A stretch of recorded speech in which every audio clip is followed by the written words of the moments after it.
जरा इमेजिन कीजिए, एक ब्लॉक तेजी से राइट डायरेक्शन में स्लाइड कर रहा है, लेकिन उसी समय उस पे एक फोर्स लेफ्ट डायरेक्शन में लगाई जाती है। अब क्वेश्चन अराइज होता है, फ्रिक्शन किस डायरेक्शन में लगेगा? क्या अप्लाइड फोर्स की अपोजिट डायरेक्शन में या ब्लॉक के मोशन के अपोजिट डायरेक्शन में?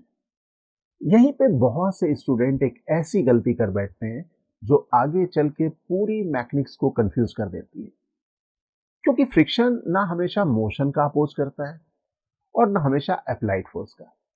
उसकी असली डायरेक्शन डिसाइड होती है सरफेस के बीच में होने वाली रिलेटिव मोशन से।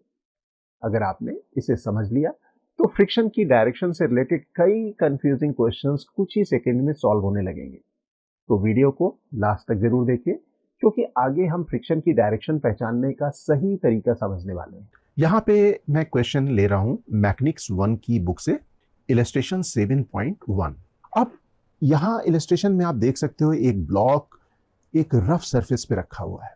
ब्लॉक का मास गिवन है 1 kg और ये इसकी इंस्टेंटेनियस सिचुएशन को रिप्रेजेंट कर रहा है। This block is moving with velocity 2 metre per second in the rightward direction while a force of 1 Newton is acting on the block in the leftward direction. And we need to find the direction of the kinetic friction on the block and the ground. हमें यहाँ पे kinetic friction की direction बतलानी है। Obviously kinetic friction होगा क्योंकि motion है, और हम लोगों ने लर्न किया था कि direction of the friction force is opposite to the relative motion of the surface. तो यहाँ पे एक कंफ्यूजन आ सकता है कि वेलोसिटी भी गिवन है, इंस्टेंटेनियस वेलोसिटी, और फोर्स भी गिवन है। तो कभी भी अगर हमें रिलेटिव मोशन टेंडेंसी देखनी है तो वेलोसिटी के थ्रू ही देख पाएंगे।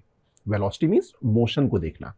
तो वेलोसिटी यहाँ पे है 2 metre per second in the rightward direction, और हम लोगों को मालूम है कि direction of the friction force is opposite to the relative motion of the surface. तो यहाँ पे इसकी जो रिलेटिव मोशन है पॉइंट ऑफ कॉन्टैक्ट की, अगर हम लोग रिलेटिव मोशन ब्लॉक की देखें तो ग्राउंड के रिस्पेक्ट में it is moving the rightward direction, और हम लोगों को मालूम है कि friction oppose the relative motion of the point of contact. यहाँ पे फ्रिक्शन पॉइंट ऑफ कॉन्टैक्ट की रिलेटिव मोशन को अपोज करेगा। तो यहाँ पे हम लोग अब इस डायग्राम को अगर देखें तो रिलेटिव मोशन है राइटवर्ड डायरेक्शन में पॉइंट ऑफ कॉन्टैक्ट की, तो फ्रिक्शन लेफ्टवर्ड डायरेक्शन में लगेगा इस तरह से। दिस इज द डायरेक्शन, और ये काइनेटिक फ्रिक्शन है। अब अगर मुझे ग्राउंड में बनाना है इस फ्रिक्शन की डायरेक्शन, तो हम लोग को मालूम है न्यूटन थर्ड लॉ में एक्शन और रिएक्शन डिफरेंट बॉडीज में लगते हैं और अपोजिट डायरेक्शन में। तो अगर इसको हम लोग एक्शन फोर्स ले लें और ये लग रहा है लेफ्टवर्ड डायरेक्शन में, तो ग्राउंड में इसकी रिएक्शन आएगी राइटवर्ड डायरेक्शन में इस तरह से।